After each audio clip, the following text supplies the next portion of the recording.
একটি সুন্দর বাগানে প্রথম পুরুষ আদম এবং নারী হবা বসবাস করত। কিন্তু শয়তান ছল চাতুরির মাধ্যমে সাপ সেজে আদম এবং হবাকে প্রলুব্ধ করল।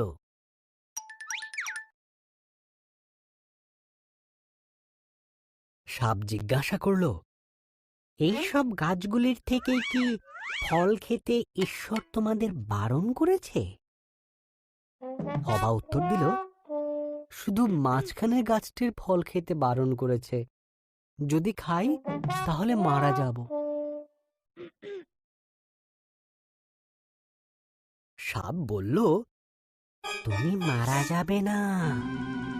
ঈশ্বরের ওই গাছ থেকে ফল খেতে না দেওয়ার পেছনে বিশেষ কারণ আছে। যদি তুমি খাও তবে তাঁর মতন হয়ে যাবে। তিনি যা জানেন তা তুমিও সব জানতে পারবে। হবা ফলটি খেল। সে তার সঙ্গী আদমকে কিছুটা ফল খেতে দিল।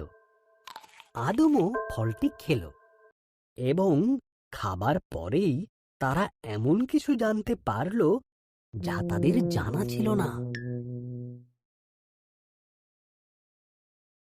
একটি বিষয় তারা জানতে পারল যে তারা উলঙ্গ ছিল। তারা পাতার বস্ত্র তৈরি করে নিজেদের লজ্জা ঢাকল। তারা আগে কোনোদিন ভয় বা লজ্জা পায়নি। তাই তারা বুঝল কিছু একটা ভুল হয়েছে। ঈশ্বর ডাকলেন, আদম, হবা। আদম উত্তর দিল, আমরা লুকিয়ে আছি, আমরা উলঙ্গ। ঈশ্বর দীর্ঘশ্বাস ফেলে বললেন, তোমরা ওই গাছের থেকে ফল খেয়েছ, তাই তোমরা জানো।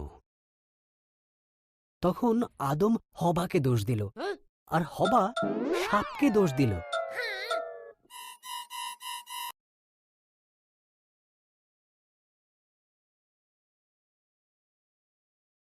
ঈশ্বর বললেন, সাপ, তুমি বুকে ভর দিয়ে চলবে।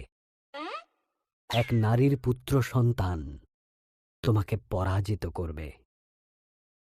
হবা, তুমি কষ্টের সাথে সন্তানের জন্ম দেবে। আদম, তোমাকে খাবার সংগ্রহের জন্য অনেক কষ্ট করতে হবে।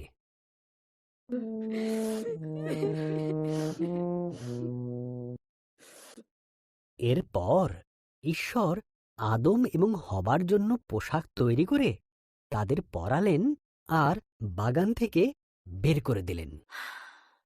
ঈশ্বর এক স্বর্গদূতকে জ্বলন্ত তলোয়ার হাতে দিয়ে সেখানে রাখলেন, যাতে তারা আর ফিরে আসতে না পারে।